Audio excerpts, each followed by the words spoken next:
Oh. I lost it.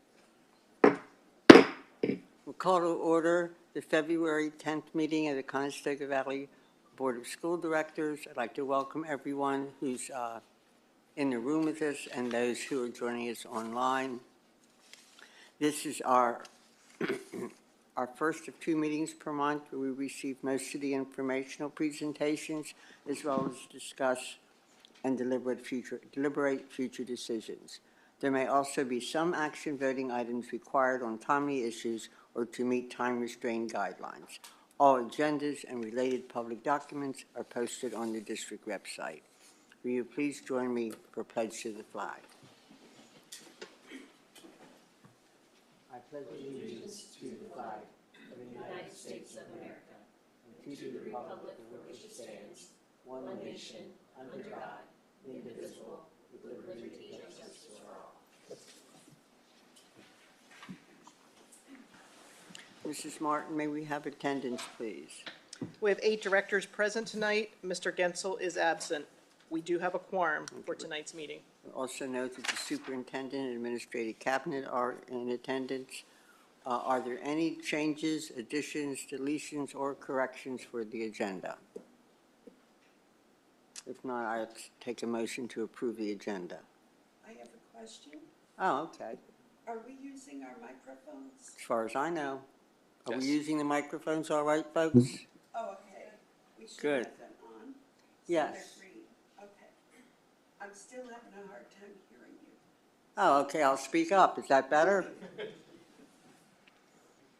I always feel like I'm louder than I am, so just let me know. Thank you. I'm still waiting for a motion. I move to approve the agenda.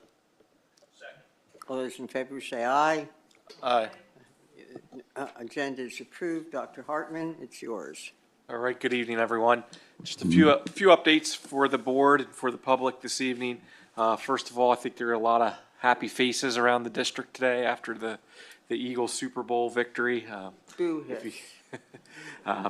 Not an Eagles fan, but I decided to play the part today and wear a green tie in support. But I think you caught the 6 o'clock news. Our middle school may have gotten some media coverage for their parade today. So also just appreciate everybody's flexibility with the inclement weather the last several weeks. It's been hectic and a little crazy, and I don't think we're quite out of the woods yet. Who knows what the next couple of days are gonna bring, but never an easy call, but appreciate everybody's understanding and flexibility when we have to do a change of plans. So finally, just a brief announcement. I have shared some information internally with our team, with our staff. I've also shared some information with the school board privately, internally, but thought it was worth making a comment at a public meeting, just because we have received, as a school district, over the past 2 weeks or so, we've received quite a few inquiries, phone calls, emails regarding a lot of the stuff you're hearing out there right now, what's going on and what's the future of public education, and what's CV's response to some of the changes in legislation that's out there, some of the executive orders regarding everything from immigration to federal funding being frozen to a whole host of other things that ultimately could have implications for public education. So just wanted to share that as a district, we're continuing to monitor those events and those circumstances, and we're getting feedback from our legal counsel, from our solicitor, paying attention to information coming from the Department of Education, from the Pennsylvania Department of Education, also from different professional organizations that are out there. So really, I guess in a nutshell, my message is there's a lot of noise and a lot of buzz out there. This is fairly typical whenever there's a change in leadership and a change in administration, and we just have to kind of sit back and see how it all works out and not react. But we're certainly, as a district, staying in front of all the potential changes coming down the line and monitoring it, and we'll make adjustments as needed. So our goal is still to do what we have to within the bounds of the law, but while still providing a high quality education for all, and certainly change is a part of that, and we'll have to navigate it. So just something we're aware as an administrative team in monitoring potential changes. So that concludes my report. Are there any board comments on district activities?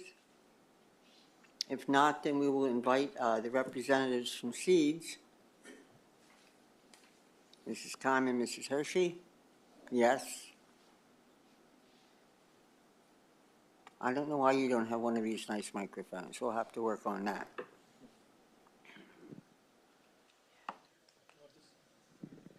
I think we're good, maybe. Yeah, thank you.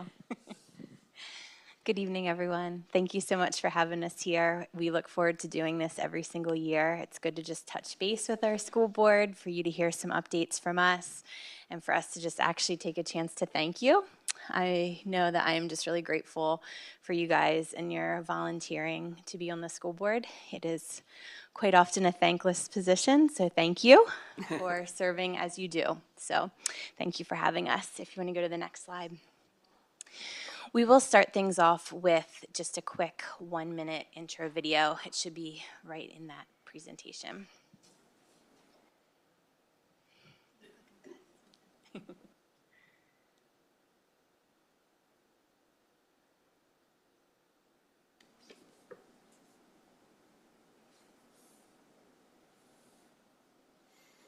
Playing on mine, but it's frozen on the screen. And we can just skip it. You can skip it if needed, yeah.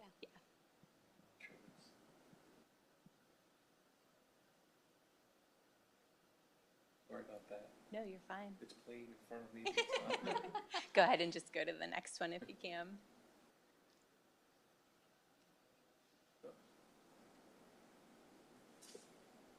Do we need some help?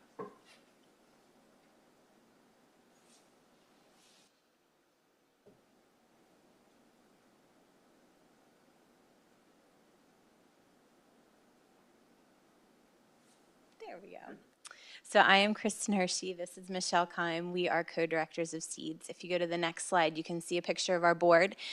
Michelle and I are in that picture, but we are officially employees of SEEDS as of January of last year, 2024. So when we became employees, we stepped out of board president and vice president roles to fill those employee roles. So we have a solid board, and we are just so thankful for their support. So the vision of Conestoga Valley Seed, you see there, it's to cultivate a healthy and thriving Conestoga Valley community. And then our mission is on the next one, and that is enriching lives by connecting our community to housing resources, educational support, and health services. You see there are 3 main areas that we are continuing to work in with housing, education, and health. And you can kind of see there our core values, which spells SEEDS down the left, of selfless love, empowerment, equity, deliberate partnership, and stewardship. And I think you each have a postcard, and the same things on the back of that postcard then. So beginning with housing resources, just to give you guys a bit of an update, in October of 2024, we became official partners of East Lampeter Township. So as outreach workers for the township, we are connecting with the unhoused community in East Lampeter. As outreach workers, this gives us the opportunity to attend weekly county-wide outreach worker Zoom meetings where we are connecting with all of the other nonprofits and groups that are working in Lancaster County, staying quite informed in that way. We are now able to enter information into Empower Lancaster, which is a system that keeps track of all of that data. We distribute SEEDS information to local hotel and motel owners, trying to empower them to know what to do when unsheltered individuals show up and to connect them to us so we can try to get them connected to who they need. And then we also are distributing hygiene kits to our unsheltered community as needed. Since January of 2024, 52 adults, families struggling with housing needs have been referred to us through partners like The Factory, CrossNet Ministries, CVCCS, and many through our CV social workers. Some have also just reached out to us on their own through our website. Of that 52, we have helped 25 of them physically or financially. The others that we didn't help physically or financially, we were able to connect with other resources. Sometimes they didn't want financial help or that, but we just could kind of guide them to the help they were actually looking for. We have helped, this is probably one of our biggest victories, to move 5 CV families out of hotels and into homes. And part of that is our continued work with connecting with landlords in CV and just trying to answer questions that they have and be that bridge, really, to say, hey, if you own a home and you're a little nervous about this, why don't you partner with us, and we'll be that bridge, and we'll walk alongside the families and get them connected to a mentor or a couple that can kind of walk alongside them and help, just financially stabilize things. So yes, like it just says up there, we just continue to connect with CV landlords. So if any one of you knows of anyone that, can be of that help, please connect them to us. In case you aren't aware, there is a Bridgeport housing project coming up. That is what is up on the screen. This is also very exciting. This is a partnership with Forest Hills Mennonite Church and Chestnut Housing. They purchased a property on 462 in Bridgeport in Conestoga Valley. There's currently a home that's being rented and a detached garage, but there's also acreage with this property. And so within the next 4 to 5 years, the goal is to redevelop this land into 12 to 15 affordable housing units. The where seeds comes in again is that bridge piece. So as the spaces become available, we will refer families into those apartments and then continue to build relationships with them. So keep an eye on that. While we look to the educational supports part of SEEDS, I think most of you know about our evening English classes. We will head into, in this upcoming April, our 6th session of adult ESL classes. And along with these classes, we are doing anything we can to break down a barrier to attend the classes. And so we provide transportation, there's free childcare, there's a shared meal with everyone together, and then the classes. And so that is each Tuesday and Thursday for 6 weeks at a time. And we do them in the spring and then in the fall. And so we're coming up on those next classes. We cut it off at 35 adults just because we don't have enough space for all of the childcare that comes along with 35 adults. But we have full classes, and so that is exciting. We have our daytime classes, which we have just started. So this is our first time offering English classes during the daytime. We have 4 regular attenders, which we are excited about that. And that's each Tuesday for 12 weeks over this winter time. And then this past summer, we had our summer park play groups. And so we met once a month just as a connector again to our CV families and had just a theme to each one where we had a book that we read together and then a craft of that. And it's a way for families again to find community and to connect together and for us to have a connecting point with families over the summer as we continue to work with them. So we just wanted to show you all the ways that we are, again, incredibly grateful for the partnership with CV School District. So a couple of the ways here, we work hand in hand with the social workers here on a very regular basis. Most of that is working with the families that are struggling with housing.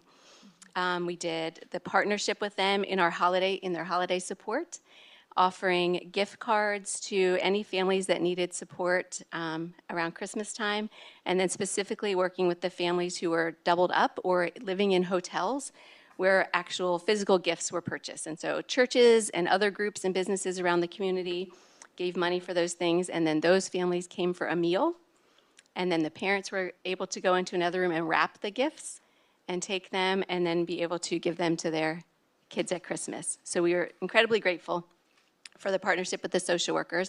The ESL classroom teachers, they are referring families to us for our English classes, but beyond that, they came to us and said, we have full classes. Is there any volunteers that already volunteer with SEEDS that can come in and help us there? So we said, absolutely. So we talked to some of our SEEDS volunteers, and they now come into the building and help in the ESL classrooms on a weekly basis just to come alongside the teachers that are here. I'll let Kristen talk about the occupational therapy in the next section, but one more back, I'm so sorry, almost done.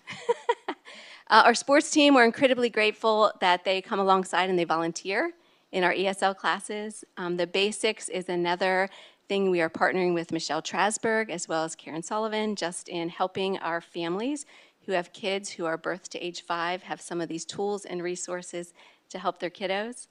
Our ESL group does an all about CV night, where we bring in all kinds of people who are working here in the district and connecting with our ESL families so they can help get their kids enrolled in sports and all these different ways to connect them better to the district.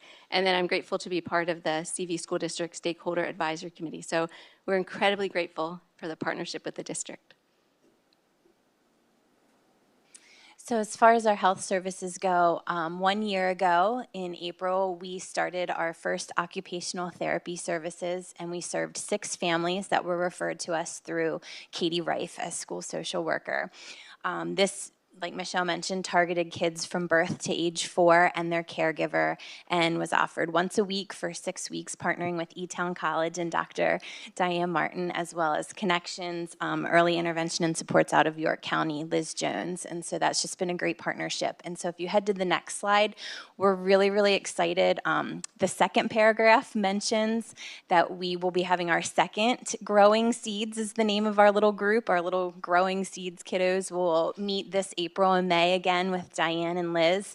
And then we're also really, really excited because we're starting our first ever autism support OT services during the school day at the middle school. We thought that that would be a neat age group to kind of target and have a club that could just connect kids and be just something exciting that they could do in their school day and would just be really empowering to them. So again, we are just really grateful to E-Town College, to Diane and her grad students, and to Liz for that opportunity. So we have big dreams, of course. So what's next? We are actively looking and working with a realtor for our own Seeds home. We currently work out of a local church, which means we only can do programs on Tuesdays and Thursday nights. And so with growth and with hope for change, we need our own location. You're being let in on a little scoop right now. We did walk through a space a week and a half ago, and our whole board is going to look at a space Thursday, the same space. So maybe when we report maybe you'll read a newsletter in 2 months that we have our own space. But we're looking at a spot, and so we're really hopeful for a Seeds home, which will just allow us to continue to grow and partner well with the community. We have big dreams of purchasing a vehicle. Transportation is a big barrier for a lot of families, and so as we can purchase a vehicle, that will help us just as we connect with families. We have written into our budget for this upcoming year to hire a part-time social worker or case manager, specifically working more hands-on with our families that have needs in housing. That just is a growing need, and we need someone else kind of walking specifically alongside them. We are beginning Connection Village, and so that is going to be meeting quarterly here in the boardroom. We're partnering with Dr. Hartman and with local businesses, just kind of having groups from all the different spheres in our community to meet quarterly and give updates and see where are there holes and how can we connect together. And so we're just trying to help organize that so our community can be well-informed together and work together well. And the Connection Village is CV. CV, that's Connection Village. So, Trying to keep with the theme. and then the Chestnut Housing update that Kristen gave you. These are kind of the big dreams and the big things that are what's next. Lots of other little things happening, but these were the big ones we wanted to highlight for you tonight. So thank you again for your time and just for this opportunity that we can partner with the school district. We just feel really, really blessed that we can do this and kind of help one another. So thank you. Any comments questions? from Yeah. board members? I'd like to add one. I noticed we got some information about your interest in having an evening where you had all of these volunteer groups together. And under the topic of great minds run on the same track, I had presented that idea to Dr. Hartman in last fall. I didn't bring it to the board because I didn't want to get ahead of myself and I couldn't figure out how to make it work. But it's very much what you were talking about, and the board will have more talk. I called it celebrating our community, but we would have all the groups that serve our kids voluntarily, from scouts to the churches, the ministerium, the foundation. I came up with a list of 20 organizations that I knew of who actually, help our families and our community. I didn't bring it to the board because I couldn't figure out how to make it work and didn't want to bring something empty to them. But I've spoken with you people and a couple others, and I very much like to see if we couldn't sponsor an evening like that and come up with an attractive way to get people to come. You could recruit, work with each other, present to the community the work that you do. I think it's immeasurably valuable. And I was amazed when I started putting together a list of how many groups there are that work, with our community. So I'll be in touch. Sounds good. But we do appreciate everything you do. Anything else from other board members? Thank you. Thank Look you. forward to working with you.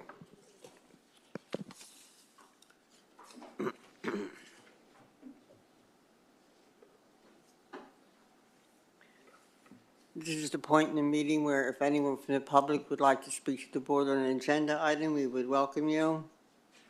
If not, we're going to move on to our action discussion items. We're going to start with a discussion of policy review, section number, the 200 section. The first reading of these policies will be in March, but meanwhile, we want to just go over them to see if there are any in particular that board members feel they want to have some input on.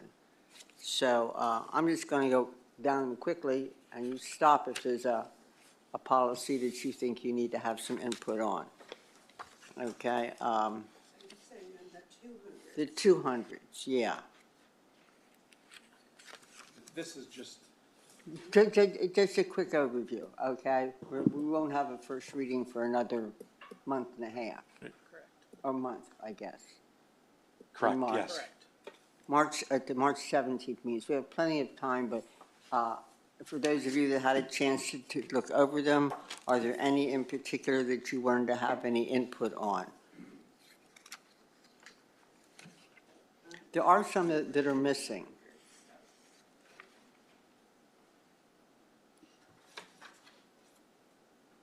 I'm still working on the 100s, so I have not seen the 200s. Yeah, but we're sort of doing some of this in reverse order.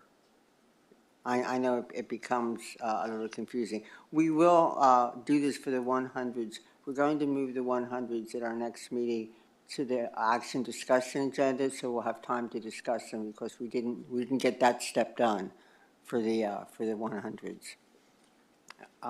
If you have any questions on any of these, I think if you let administration know so they can be prepared. I had a number of them are missing. I think we need to know what to do with that.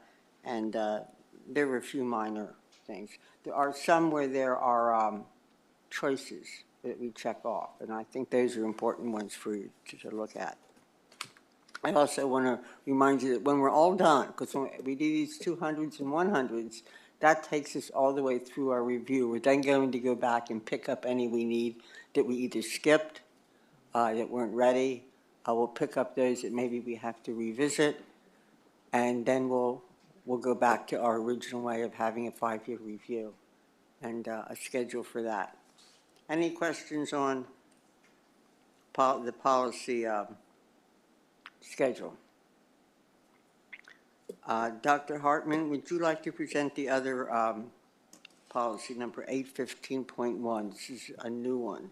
Sure. So this year, as you're aware, we developed an artificial intelligence task force as a district to begin exploring best practices and policy implications on AI to be used both as an instructional tool, but also how it's just being used organizationally. So when we last year, when we conceived this idea of bringing this task force together, one of the goals of that plan was going to be to develop a policy to bring forward to the board. At that time, PSBA had no recommended language for policy.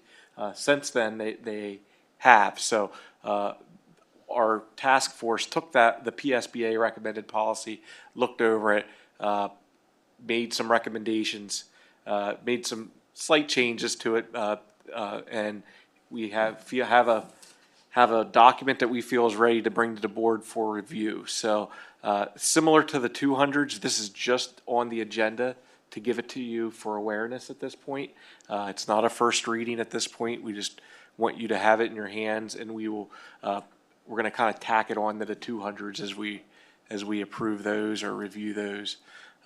So this is it's a PSBA recommended policy, but it's also something that our task force was able to add a little bit to based on some of the research we've done as well. But we think it's a good first step in helping us to ultimately develop clear guidelines for our staff and for our students and parents on how to effectively use AI in the classroom setting. Does anyone have any concerns or comments on the policy? I assume this is one you've had a chance to look at. It's, I think, rather complete. Anyone have any concerns with it? Well, then that one will probably be ready to go on to first reading, along with the 200s. May I have a question? Sure. Going back, you said when we get done with the 200 policies, we will have completed the review. How often do we review? Our policy specifies within about 5 years. Every 5 years? Yeah, it has to be at least 5 years. What we've done in the past, and I saved a copy of it, we had a 5-year schedule, which ones were going to be reviewed each of those 5 years. And then at the beginning of each school year, we would be given a schedule of what ones at each meeting, so you always know what policies are coming up. And you'll have lots of time to read them. And you won't have 50 at one time. You're welcome. We have one item for approval tonight. Dr. Hartman, would you like to go, or Mrs. Hunsinger, I'm sorry.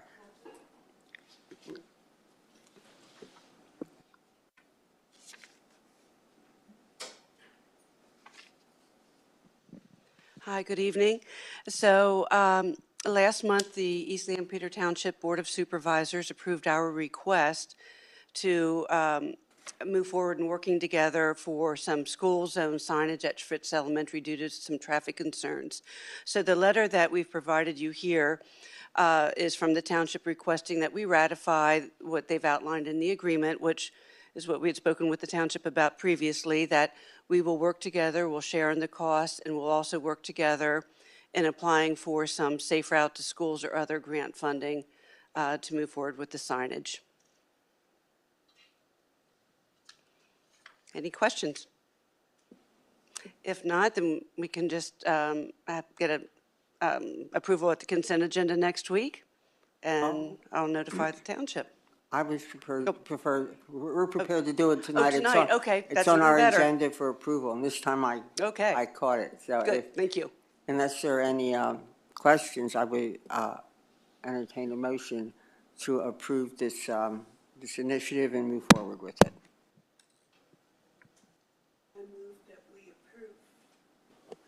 I move that we approve this initiative on the Hornig Road safety issue with East Lampeter Township.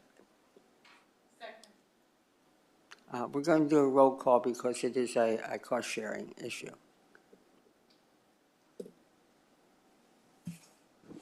Dr. Martin? Aye. Mrs. Fisher? Aye.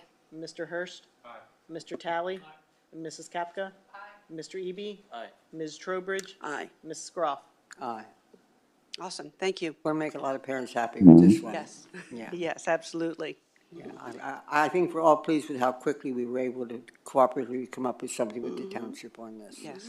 And you have another one for us. Yes, I do. So back in 2017, the district contracted with the Lancaster County Tax Collection Bureau to begin collecting our real estate taxes, which had previously been collected in-house. They set the collection fees at that time, and since then, those collection fees have not increased at all. So they're requesting an increase. It's a bit of a jump from 2017, but we want to start looking at this and working with them that we can have annual or semi-annual increments. Their collection fees, for example, using the current rates from 2017, were $11,500. If we apply the new collection rates that they're proposing, collection would be basically $15,500, so about a $4,000 increase, which I don't, it's a one-time jump, but I don't think it's really if you spread it out over the 7 years, it's not that much of an increase. And I think it's a fair thing to do as they're bringing on other school districts for collection. We can all be have the same collection fee rates. Any questions? All good? Okay, that would be on the consent agenda next week. Yes. Okay, thank you. Thank you.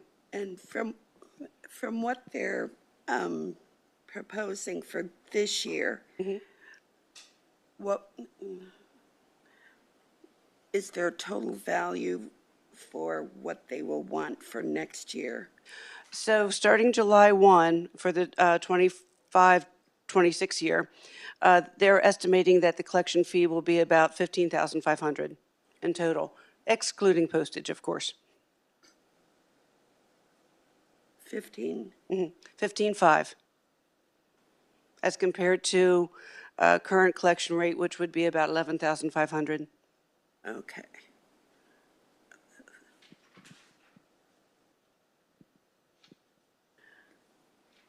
So that's the difference between Exhibit 1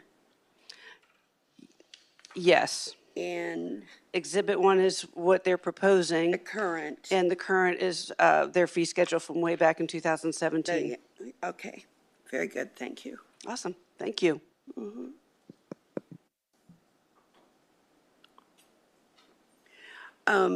One last question. The way this is worded, they will be able to increase that every year if they want to? Yes, but that increase will be limited to the accumulated increase in the Act 1 index. So, for example, if this year's Act 1 index is 4.0% and next year it's 4.25%, they could not increase more than 0.25%. Okay. Thank you. Thank you.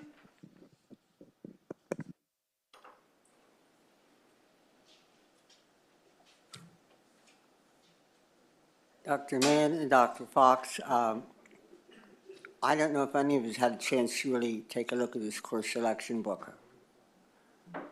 It was just recently posted, so if you want to go over that for us. Yeah, well, good evening, everyone. What you have in front of you is a summary sheet of the changes in the course catalog. Every year we bring it to you for review. And, there's very few changes this particular year. The first section, which I will comment on, are the courses that Dr. Fox and I presented to you earlier in the fall, and we had discussion on, and then you approved. So they are in the catalog this year and as first time. Now I'm going to turn it over to Dr. Fox, and they can talk about the changes, the rest of that's on the summary sheet. We actually changed, and I'm going next. Oh, I'm sorry. No problem. Good evening. I'm actually Dawn Eby, not Dr. Fox. So I'm going to go over the changes that we made. One thing we added was the course selection timeline that we didn't have in before. So it's just informational of the procedures and the yearly timeline for that. We also made some adjustments to the work experience course.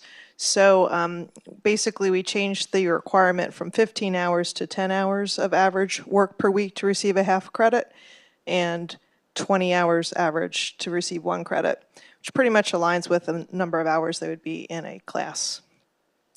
And for internship, just to give it a little more specificity, if they're earning a half credit for internship, that's basically 1 block in their schedule. If they're earning 1, it's 2 blocks in their schedule. And we also are trying to clean up all the prerequisites to make them more consistent with the report card. So the report card currently has percentages rather than letter grades. So we adjusted the prerequisites to be based off percents rather than letter grades. So the last part we have is our future changes to the course catalog. So something that we're going to be working on in the next kind of phase of this into the summer is adding our profile of a CV learner kind of pieces, components to each course. So a student might be able to take classes knowing what that covers, as well as looking at different pathways that students might go into. So really kind of matching our North Star of the CV learner to the different components within a class. And then the second bullet is really something related back to our comprehensive plan. Next year, continuing to expand our college and high school options, as well as our AP classes we have. So we have a teacher that's going to be going and doing some PIT classes And that will be in something, a computer science, as well as expanding out some of our options we have for CHS for maybe math next year, all kind of going back to our comprehensive plan. So my two bullets are kind of things that we're looking at kind of continuing moving us forward, as well as tying all of our actions back to our CV plan. Is that it? Questions? I have one question. In our policies that are coming up, there's an independent study initiative. Is that going to be included in this course selection book? It's currently not. Independent study was something that's probably something we need to take a look at in that policy. We had an independent study years ago. Mm-hmm. Yes, I know. Right. And kind of went by the wayside. So we'll have to take a look at that. And I would add that our current usage of independent study are students that have typically taken so many levels of a certain class and they can't fit into their schedule. So for instance, we've had some students take our metal classes and they'll take an independent study metal class because they've already taken metal 1, 2, advanced metal, like kind of all of those things. So then they kind of find a spot in their schedule. So a teacher might have a metal 2 class, but also an independent study. That's something that we've done before with some of our classes, is that they kind of do almost like a one-off of those examples. Well, now, as it is now, how do the kids know they can do that, or is that done between them and the guidance counselor when they do their course selection? It's usually based on their guidance counselor, based on their schedule and what fits within their schedules. And now we're going to put it into policy. Mm-hmm. What's that? And now we're going to put it into policy. Yes. Okay. Yes. Yeah, the only thing, and I don't want to get ahead of myself, but the policy doesn't mention a student coming up with an independent study course. So I think we should consider that. Sometimes they know what they want to do. But, any questions? This will be, the book itself will be approved at next meeting? It'll be a consent agenda? Yep. Okay, thank you. Well, folks, that takes care of the heavy business part of this evening's meeting. Any questions on next week's agenda? Any concerns? If not, this is the second time where we have public comments if anyone wants to speak. Does the board have any initiatives or concerns it's like to bring up? If not, we will adjourn to executive session under a motion. Do we have personnel issues? It'll be for personnel and legal issues. May I have a motion, please? So moved. Second. All those in favor of the adjournment say aye. Aye. We're adjourned in not quite record time.